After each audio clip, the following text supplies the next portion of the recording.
మీరు hair fall తో struggle అవుతున్నారా? అయితే 150+ బ్రాంచెస్ ఉన్న అడ్వాన్స్ గ్రో హెయిర్ క్లినిక్ లో ఇప్పుడే free consultation and hair analysis కోసం బుక్ చేసుకోండి. నమస్కారం.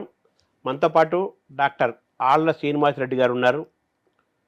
వారు అమెరికా వెళ్ళి 3 దశాబ్దాలు అయింది. అమెరికాలో ఎంతమందికి తెలుసో వారు ఇక్కడ తెలుగు ప్రాంతంలో ఉండేవాళ్ళు, 2 రాష్ట్రాలు ఉండేవాళ్ళు చాలామందికి డాక్టర్ గారు తెలుసు. ఆయన అక్కడున్నా ఇక్కడ వారితో కనెక్ట్ అవుతారు. ఇక్కడున్న వాళ్ళకి అక్కడి నుంచి ఆయన కనెక్ట్ అవుతుంటారు. అంటే బాగా మానవ సంబంధాలు ఎక్కువ, సామాన్యులతోనూ అలాగే పెద్ద పెద్ద వాళ్ళతో కూడా చాలా గొప్ప అనుబంధం, గొప్ప జీవితం, ఒక సమర్థుని జీవయాత్ర, ఒక సక్సెస్ఫుల్ పర్సన్గా ఆయన లైఫ్ని మనం అభివర్ణించవచ్చు. అటువంటి డాక్టర్ గారి ద్వారా మనం కొన్ని విషయాలు తెలుసుకునే ప్రయత్నం చేద్దాం. నమస్కారం డాక్టర్ గారు. ఒక పల్లెటూరు నుంచి మీ ప్రయాణం మొదలయ్యి ఇప్పుడు అమెరికాలో అద్భుతంగా టాప్ డాక్టర్స్లో మంచి డాక్టర్స్ అంటే డాక్టర్ కూడా హృదయం ఉన్న కార్డియాలజిస్ట్ ఉంటారు కదా, మంచి డాక్టర్గా మంచి పేరు తెచ్చుకున్నారు. కేవలం పేషెంట్లు, డాక్టర్లు, మెడికల్ ఆ ఫెటర్నిటీ ఆ వాతావరణమే కాకుండా అక్కనే నాగేశ్వరరావు గారు, నారాయణ రెడ్డి గారు, జమున గారు, గొల్లపూడి మారుతిరావు గారు, ఇలాగా కోటి, మణిశర్మ, ఇలాగ విస్తృతంగా చాలామంది కళాకారులతోటి, కవులతోటి, సాహిత్యవేత్తలతోటి అనేక మందితో మీకు గొప్ప అనుబంధం ఉంది. అలాగే మీరు మీ ఊరు రుణం తీర్చుకున్నారు, మీ గురు రుణం తీర్చుకున్నారు, తల్లిదండ్రుల రుణం తీసుకుంటున్నారు. ఇవన్నీ చేస్తున్నారు కదా. మీ ప్రయాణాన్ని ఒకసారి మీరు సమీక్షించుకుంటే మీకు ఏమేమి గుర్తుకొస్తున్నాయి? మీ జీవితం పట్ల మీరు తృప్తిగా ఉన్నారా, ఆనందంగా ఉన్నారా? పెద్ద ప్రశ్న, కష్టమైన ప్రశ్న. శర్మ గారు, నేను ప్రగాఢంగా ఒకటి నమ్ముతాను. మన జీవితం ఎప్పుడు మనం అనుకుంటాం మన చేతుల్లో ఉందనుకుంటాం, కానీ మన చేతుల్లో ఏం లేదండి. కొంత పూర్వజన్మ సుకృతం, కొంత అదృష్టం, కొంత సహజాతంగా వచ్చిన కొన్ని లక్షణాలు, వీటి వలన మన జీవితం అనేక మలుపులు తిరుగుతూ ఉంటుంది. జీవితంలో ప్రతి మలుపులోనూ మనకి ఎవరో ఒకరు తారసపడుతూ ఉంటారు, పరిచయం అవుతూ ఉంటారు. కొందరు పరిచయస్తులుగా మిగిలిపోతారు, కొందరు స్నేహితులు అవుతారు, కొందరు ఆత్మీయులు అవుతారు, కొంతమంది ఇంకా ఎక్కువ అవుతారు. నా జీవితంలో నా అదృష్టం, ఎంతోమంది గొప్ప వ్యక్తులు నేను అనుకోకుండా నాకు తారసపడి నా అదృష్టం వలన నాతో ప్రయాణం చేశారు. అది నా అదృష్టం. నేను ఎప్పుడూ ఒకటి చెబుతూ ఉంటాను, ఎవరు జీవితంలో ఎవరు ఎప్పుడు ఎక్కడ ఎలా ఎందుకు కలుస్తారో దైవ నిర్ణయం. మీరున్నారు, మీరు ఎప్పుడు పరిచయం అయ్యారు నాకు? మేబీ 1 year 2 years, కానీ ఇప్పుడు we became good friends. Almost week మాట్లాడుకుంటాం కదా. అదే అట్లా నాకు వీళ్ళందరూ కూడా పరిచయం. ఎలా అనేది చెప్పడం చాలా కష్టం. మీరు అన్నారు కాబట్టి, అక్కినేని నాగేశ్వరరావు గారితో మీకు ఎలా, ఎక్కడో పల్లెటూరులో పుట్టి, నేను 1987లో మెడికల్ కాలేజీలో ఉన్నప్పుడు అక్కినేని నాగేశ్వరరావు గారు వెంకటేశ్వర విజ్ఞాన మందిరికి వచ్చారు. ఆయన చూస్తానికి వెళితే కనీసం 20 అడుగుల దూరంకి వెళ్ళలేకపోయాను. అలాంటిది 2006-2007కి వచ్చేటప్పటికి నాగేశ్వరరావు గారుకి నేను మెడికల్ అడ్వైజర్గా మారడం, తర్వాత ఆయన నాకు 2011లో ఏఎన్ఆర్ అవార్డు స్వర్ణ కంకణం నాతో పాటు పిబి శ్రీనివాస్ గారికి, వాణి జయరాం గారికి, పట్టాభిరామ్ గారికి ఇచ్చారు. మీకు ఫోటో కూడా చూశారు. అది తర్వాత వాళ్ళ ఇంట్లో కూర్చోబెట్టి నా పక్కన కూర్చుని ఆయన స్వయంగా వడ్డించడం, ఇవన్నీ చూస్తే జీవితం అంటే ఇదే కదా. అంటే ఎలా పరిచయం అయిందంటే, ఇప్పుడు వేజస్నా ఫౌండేషన్ ఉంది రామరాజు గారిది, దానికి నేను గుప్తదానాలు చేసేవాడిని. నా పేరు కానీ ఊరు కానీ ఎక్కడ చెప్పొద్దని చెప్పేవాడిని.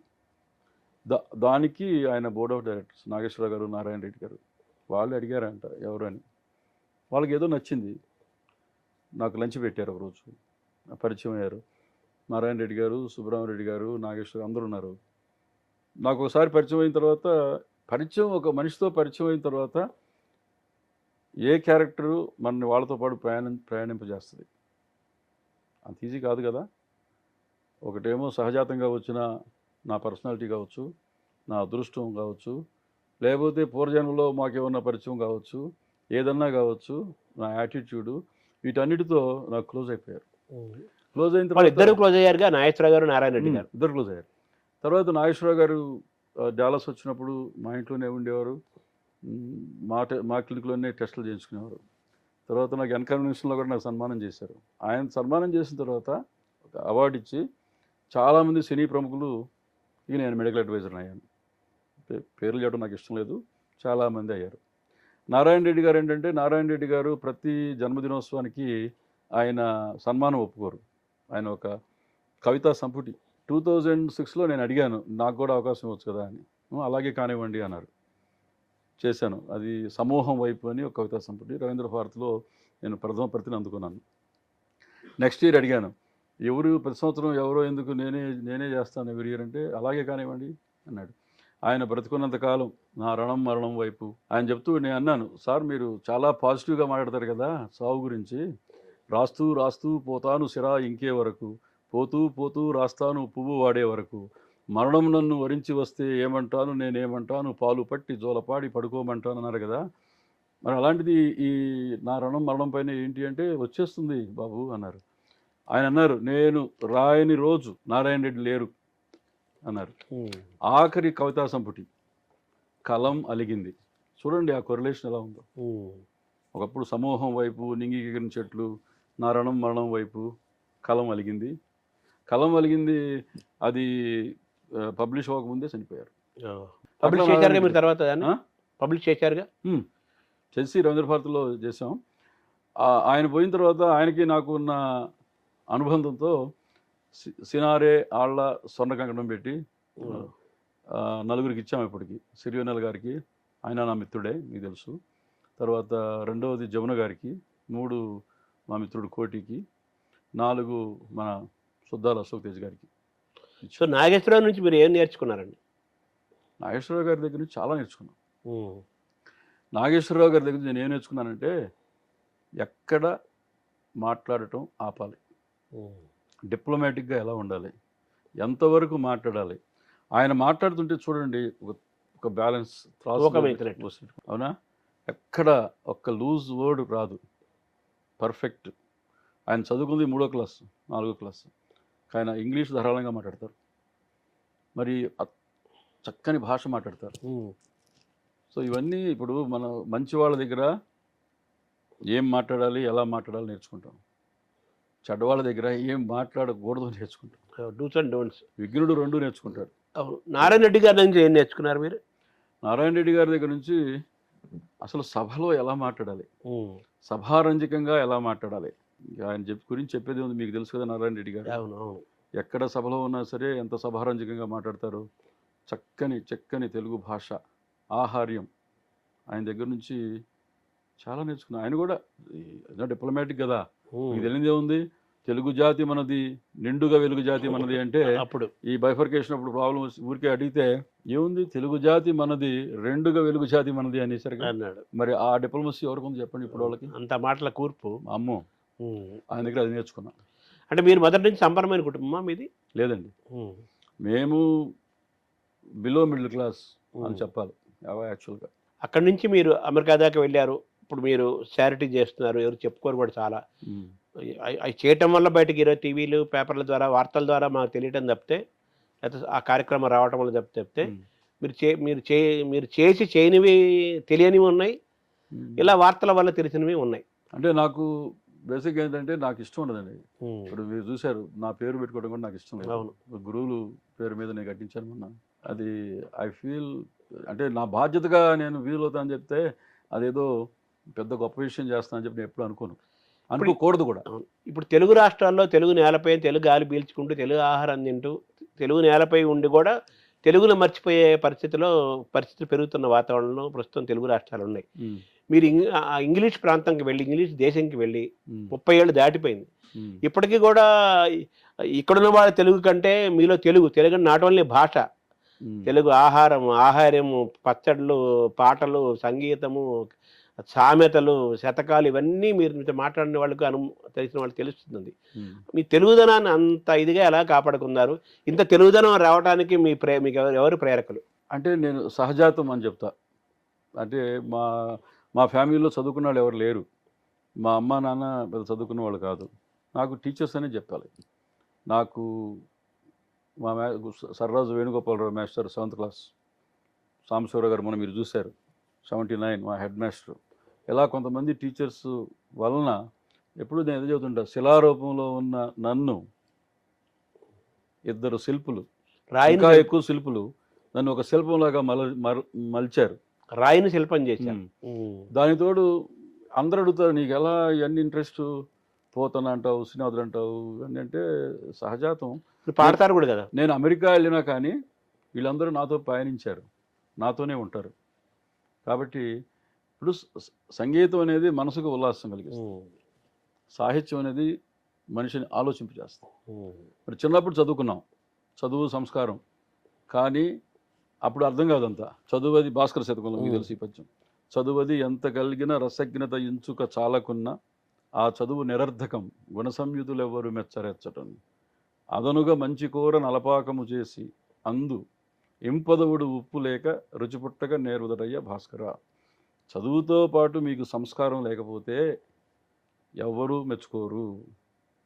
ఏ విధంగా అంటే ఇప్పుడు బంగారం ఉంది, బంగారానికి సువాసన కూడా ఉంటే ఇంకా శోభిస్తుంది. అవును. అలాగే చదువుతో పాటు మీకు చదువుతో పాటు సంస్కారం కూడా ఉంటే, రసజ్ఞత సంస్కారం ఉంటే ఇంకా శోభిస్తారు. పసిడికి తావేబ్బినట్టు. మంచి కూర చేసి దాంట్లో ఉప్పేయడం మర్చిపోతే ఏ విధంగా రసాభాసం అవుతుందో ఇది అంతే. అట్లా చిన్నప్పటి నుంచి చదువుకున్న శతకాలు అవన్నీ కూడా ఈ కవులందరూ కూడా నాతో ప్రయాణం చేసి పోతన, శ్రీనాథుడు, కరుణశ్రీ జంజాల పాపి శాస్త్రి, దేవరకొండ బాలగంగాధర తిలక్, శ్రీశ్రీ అందరూ కాస్త కోస్త చదువుకున్నాను కాబట్టి అవి నాకు గుర్తుంటాయి. కాబట్టి వాటిని అన్వయించుకుంటాను కాబట్టి ఆనందిస్తాను. అంటే జీన్స్ వారసత్వం. మీరు డాక్టరుడు కాబట్టి జెనెటిక్స్. మీరు భాషని సంస్కృతిని ప్రేమించే వాళ్ళు గౌరవించారు కాబట్టి హెరిటేజ్. మీ మేనమామ గారు నేను మొన్న వచ్చినప్పుడు చూశాను. ఆయనకు 100 ఏళ్ళు, 2 ఏళ్ళు సంవత్సరం పెద్ద లెక్కలు కాదు, 100 ఏళ్ళ కింద లెక్క. అవునవును, 100 సంవత్సరాలు ఆయన సైకిల్ దొక్కుని వెళ్ళిపోతున్నాడు హ్యాపీగా. ఊరంతా ఎక్కడికి వెళ్ళి సైకిల్ చక్కగా బ్రహ్మాండంగా ఉన్నాడు. ఆయన జ్ఞాపక శక్తి కానీ, ఆయన సెన్స్ ఆఫ్ హ్యూమర్ కానీ, ప్రజెన్స్ ఆఫ్ మైండ్ కానీ గోరంతా కూడా తగ్గలేదు. ఆయన అడిగాను ఆ 2 నిమిషాల్లోనే, అడిగితే మీ ఆరోగ్య రహస్యం ఏంటంటే టయానికి భోజనం చేస్తాను, టయానికి పనుకుంటాను, టయానికి తింటాను, ఏదో సాయంత్రం వచ్చి చక్కగా ఎంజాయ్ చేస్తాను, పాటలు పాడుకుంటాను అన్నాడు. సో ఆయన ప్రభావం మీ పైన ఏమైనా ఉందా? ఆయన ప్రభావం కంటే కూడా మా తాతగారు, అంటే వాళ్ళ నాన్నగారు వంగా సుబ్బారెడ్డి గారు మా ఇంట్లోనే ఉన్నవారు. నేను పెరిగేటప్పుడు మా తాతగారితోనే పెరిగాను. మా తాతగారు ప్రతిరోజు నన్ను పురాణ శ్రవణంకి తీసుకెళ్లేవాడు 5 ఏళ్ల పిల్లాడప్పటి నుంచి. 9 ఇయర్స్ అయిపోయేటప్పటికి నాకు ఒక రకమైన అవగాహన రామాయణ భారతాల్లో వచ్చేసింది. So that make me different from the other kids. కొంచెం నాలెడ్జ్ ఉంది కాబట్టి తెలిసేది. మా తాతగారు పద్యాలు పాడేవారు. మా తాతగారు చదువుకున్నారు, ఆ రోజుల్లో మున్సిపల్గా చేశారు. ఆయన భారత రామాయణ భాగవతాలన్నీ బాగా శతకాలు అన్నీ కంటతా వచ్చు. ఆయన ప్రభావం నా మీద చాలా ఉంది. మీ మేనమామ కూడా ఆ కాలంలోనే ఆయన బీకామ్ చదివారు. ఆయన బీకామ్ చదివి ఉద్యోగం చేయకుండా ఊర్లో వ్యవసాయం చేశారు. ఆయనే వండుకుంటారు. బీపీ లేదు, షుగర్ లేదు. నేను వెళ్తే నాకు జామకాయ కూడా కోసి పెడతారు. అంటే జెనెటిక్స్ మంచి. అవును, వాటి పాత్ర ఉంది, తప్పనిసరిగా ఉంటుంది. కృతజ్ఞత అనేది కూడా గొప్ప మాట మీరు తరచుగా వినపడుతుంటుంది కదా. మీ జీవితంలో మీరు ఎవరికి కృతజ్ఞుడిగా మీరు ఎప్పటికీ ఉంటారు? మీరు చెప్పే ఆ వ్యక్తులు ఎవరు? కృతజ్ఞత యొక్క ప్రభావం మనిషి పైన ఏ విధంగా చూపిస్తుంది ఆ క్యారెక్టర్, ఆ ట్రైట్? జీవితంలో నాకు సహాయం చేసిన వాళ్ళందరికీ నేను కృతజ్ఞత చూపిస్తూనే ఉంటా. మెయిన్గా నన్ను ఒక పల్లెటూరి పిల్లవాడిని, ఒక కుగ్రామం మున్నంగి, అలాంటి కుగ్రామం నుంచి నన్ను మలచి, నన్ను డిబేటింగ్లు పంపించి, స్పోర్ట్స్కి పంపించి, ఎలా మెలగాలి, ఎలా మాట్లాడాలి అనిపిన మా గోపాలరావు మాస్టర్కి నేను సదా కృతజ్ఞుడు. ఆయన ఏం టీచ్ చేసేవారు సార్? ఆయన ఇంగ్లీష్ టీచ్ చేసేవారు మాకు.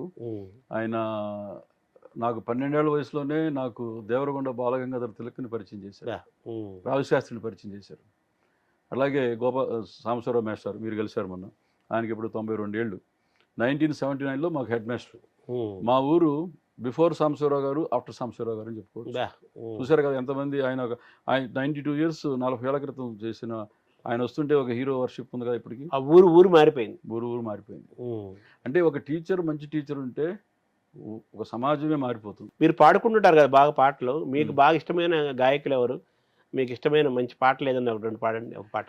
నాకు ఘంటసాల ఇష్టం, ఫోక్ సాంగ్స్ ఇష్టం, తర్వాత అన్ని రకాల అంటే నేనేమి కదా గాయకుడినేం కాదు. అవును, కానీ నా స్పీచెస్లో ఈ చిన్న చిన్న పాటలు అనేది ఎన్రిచ్ చేస్తాయి స్పీచ్, అదనమాట. మీరు ఎక్కువగా మళ్ళీ హాంటింగ్ చేసేది మీరు ఎప్పుడు తరచుగా పాడుకునే పాటలు ఏమన్నాయి? ఆ పాట ఎంకిపాట ఒకటి, చాలా ఉన్నాయి. దాశరథి గారి పాటలు ఉన్నాయి, ఘంటసాల గారి ఉన్నాయి. ఆ, ఇది మిత్తంగా చెప్పలేము, కానీ మూడుని బట్టి ఆ పాటలు వచ్చేస్తాయి. ఒక్కోసారి మనసున మనసై బ్రతుకున బ్రతుకై తోడొకరుండిన అదే భాగ్యము అదే స్వర్గం వస్తుంది, ఆ పాట వస్తుంది.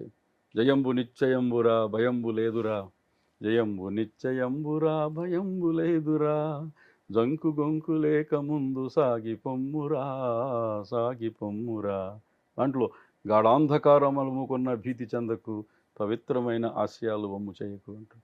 కానీ ప్రబోధాత్మకమైన పాటలు ఆలోచింపజేస్తాయి. ఇప్పటికీ కూడా మీరు అనేక సాహిత్యాల్ని కథల్ని కూడా ప్రచురిస్తున్నారు. మీరు అమెరికా ఇయర్లీ వన్స్ ఎప్పుడో వచ్చినప్పుడు ఆ నెల రోజులు మీరు సందడిగా ఉంటారు, సభలు చేస్తుంటారు, పుస్తకాలు రిలీజ్ చేస్తుంటారు, మాట్లాడతారు. సో అది మీకు ఏమైనా ప్రేరణ ఉందా? ఎలా? ప్రేరణ ఏం లేదండి, అంటే అలా అనిపించింది. ఇప్పుడు తెలుగు సాహిత్యం అంటే నాకు ఇష్టం. ఇప్పుడు ఎవరు పబ్లిష్ చేయించట్లేదు, చాలా ఖర్చుతో ఉండి పని. చాలామంది రచయితలు ఉన్నారు. వీళ్ళందరినీ ఎందుకు అలా వదిలేసాడు అని చెప్పి కొత్త కథలు అనే కాన్సెప్ట్ వచ్చింది నాకు, రామరాజు గారికి. ఇప్పుడు మేమందరూ ఈ 2 రాష్ట్రాల్లో ఉన్న రచయితులని అందరినీ అడుగుతాము. అందరూ ఇప్పుడు ఎండమూరి గారి నుంచి అందరూ రాస్తారు, ఫ్రెష్గా స్టోరీస్ రాస్తే అవన్నీ ఒక బుక్ లాగా పబ్లిష్ చేసి కొత్త కథలు అని చెప్పి ఇప్పుడు 6 అయిపోయినాయి. ఇప్పుడు ఈ సంవత్సరం నుంచి కాంపిటీషన్ పెడదాం అనుకుంటున్నా. ఇప్పుడు ఈ కథలు 6 చేశాం కాబట్టి ఇంకో కొంచెం కొత్తగా ఈ యంగ్ బ్లడ్లో నుంచి యంగ్ రచయితలు ఉంటారు కదా, వాళ్ళ మరి ఎవరితోన్నా మీ సహకారం కూడా కావాలి. స్వాతితో కానీ ఈనాడుతో కానీ అనుబంధంగా దీపావళి కథల పోటీ అని నిర్ణయించుకున్నా. దానికైనా ప్రైజ్ మనీ ఏమైనా ఇస్తారా?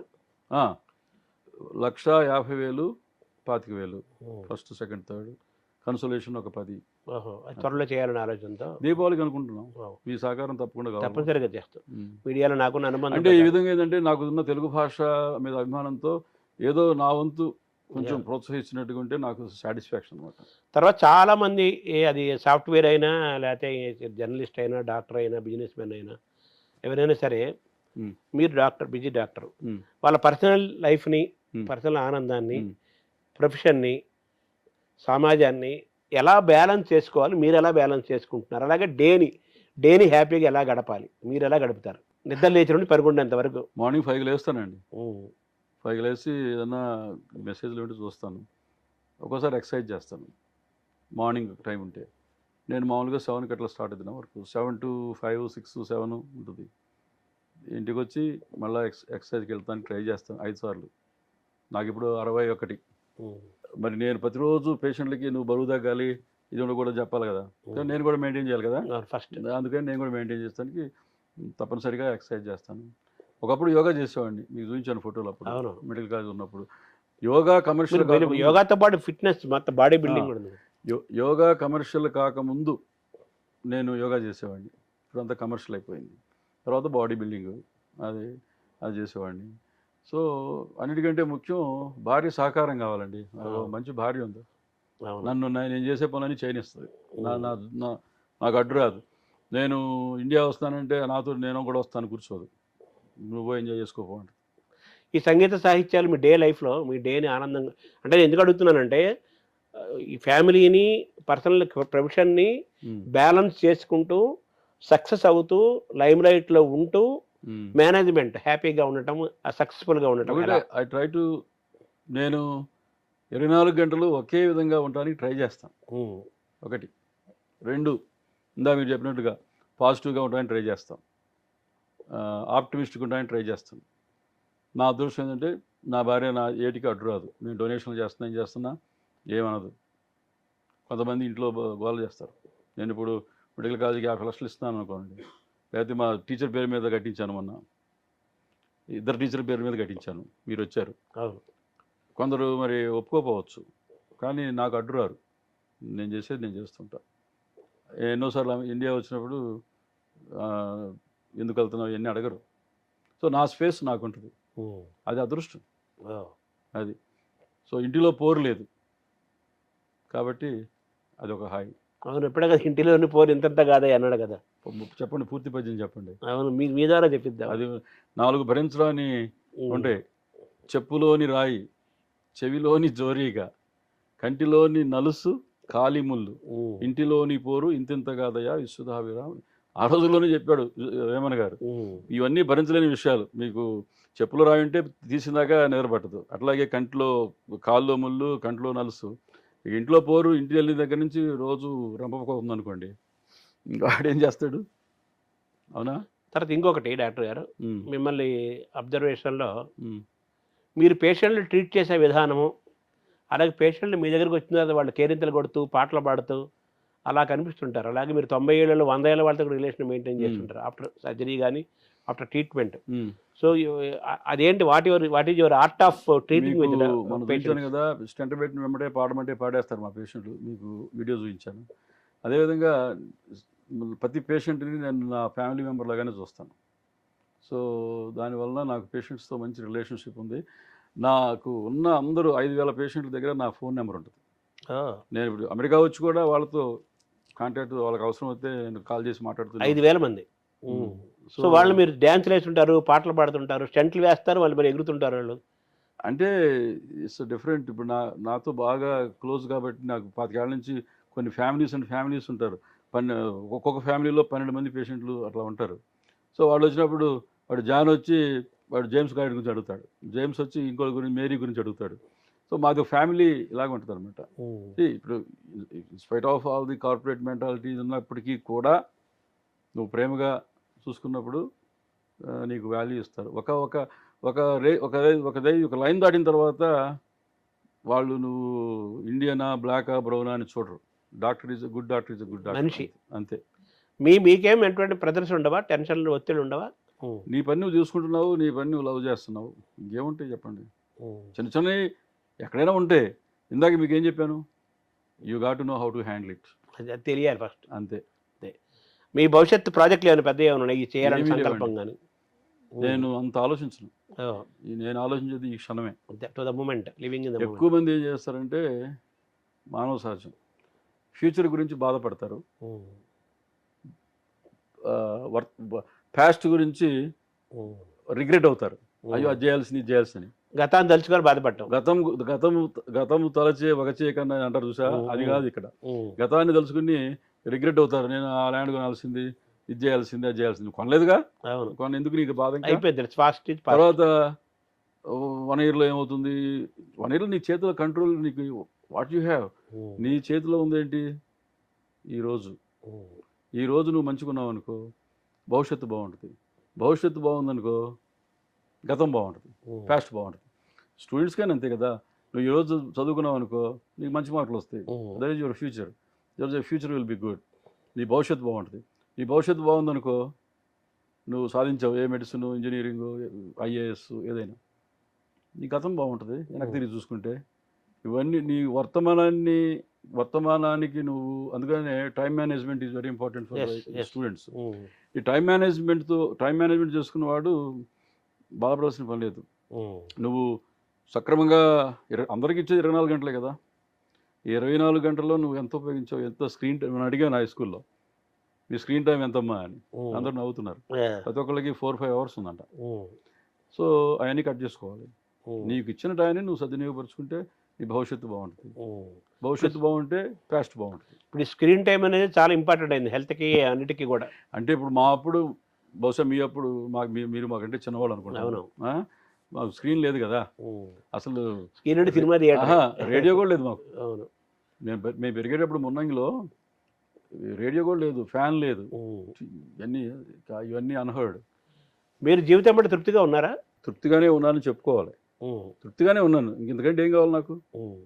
నాకు దేవుడు నేను ఊహించని కూడా నాకు ఇచ్చాడు, మీకు తెలుసు. అవును. మరి తృప్తిగా లేకేంటి? అంటే ఇప్పుడు వాట్ ఈజ్ హ్యాపీనెస్ అంటే, satisfaction is happiness, relationship is happiness. Very good. If you satisfy what you have, నీకున్న దాంతో తృప్తి పడి మంచి రిలేషన్స్. ఇప్పుడు నీకు 100 కోట్లు ఉన్నా ఇంటికి వెళితే కాఫీ ఇచ్చేవాళ్ళు లేరు అనుకో. నీకు ఏమీ లేకపోయినా ఇంటికి వెళ్ళగానే నవ్వుతూ వచ్చే భార్య చక్కగా కాఫీ ఇచ్చి, ఎవరు ఇచ్చి వీళ్ళలో? అందుకనే శ్రీశ్రీ గారు రాసింది, మనసున మనసై బ్రతుకున బ్రతుకై తోడొకరుండిన అదే భాగ్యము అదే స్వర్గము, నిన్నుగా ప్రేమించుటకై నీకోసమే కన్నీరు నింపుటకై నేనున్నాను నిండుగా పలికే తోడొకరుండిన అదే భాగ్యము అదే స్వర్గము. హీఈస్ రిచ్, మీకు కూడా ఆ విధంగా చూస్తే మీ దగ్గర డైరీ డబ్బులు ఎన్ని కోట్లు ఉన్నాయో నాకు తెలియదు కానీ మీకున్న మిత్ర సంపద చాలా పెద్దది. నాకు వేసుకునే కోటు దాచుకునే కోటు అంతే మిత్ర సంపద. మిత్ర సంపద నా అదృష్టం. అది నాకు మీరు చెప్పినట్టు మీకు తెలుసు అన్ని రకాల వాళ్ళు అవును మిత్రులు ఉన్నారు. అవును.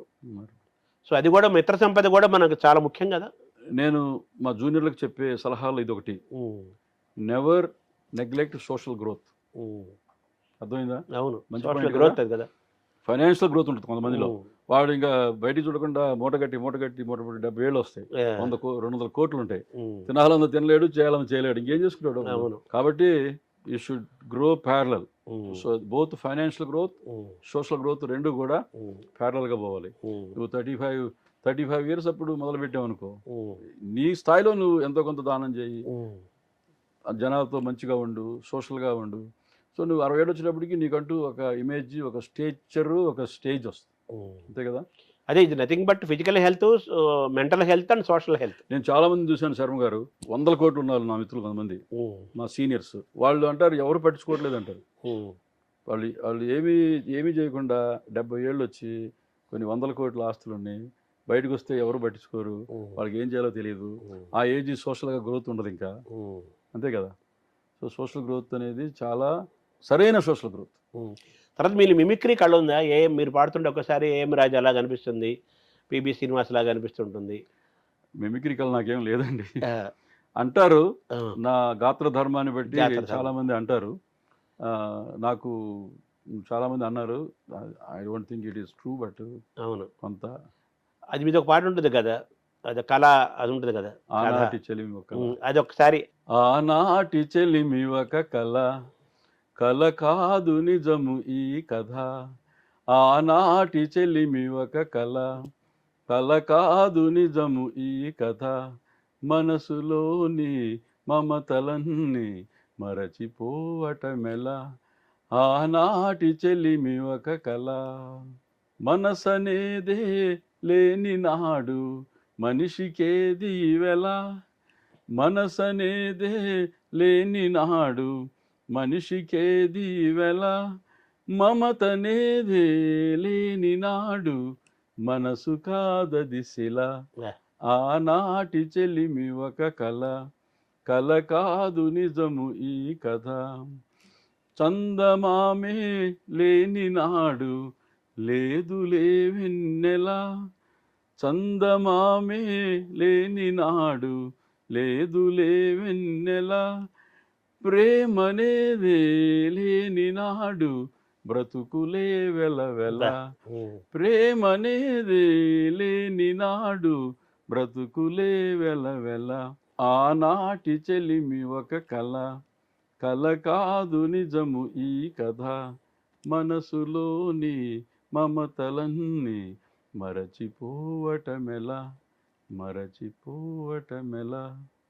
గొప్ప సత్యాన్ని, జీవిత సత్యాన్ని, మనిషి ఆనందంగా ఉండటానికి ఏమేమి ఉండాలో, బాధపడకుండా బాధపడాలంటే ఏమి ఉండాలో అన్నీ కూడా మొత్తం జీవన సారాంశం, ఆనందం యొక్క సారాంశం అంతా ఒక క్యాప్సిల్గా, ఒక టానిక్గా, ఒక ట్యాబ్లెట్గా ఈ పాటలో ఇచ్చారనిపిస్తుంది. కరెక్ట్. థ్యాంక్ యూ డాక్టర్ గారు, థ్యాంక్ యూ. చాలా ధన్యవాదాలు. మీరు సుమన్ టీవీకి పిలిచి నన్ను ఆహ్వానించి నన్ను ఇంటర్వ్యూ చేసినందుకు మీ అందరికీ కూడా చాలా ధన్యవాదాలు. అదేవిధంగా మీ సాంకేతిక సిబ్బందికి, కెమెరామెన్కి, తర్వాత సపోర్టర్స్ కూడా నా హృదయపూర్వక ధన్యవాదాలు. Thank you. Thank you.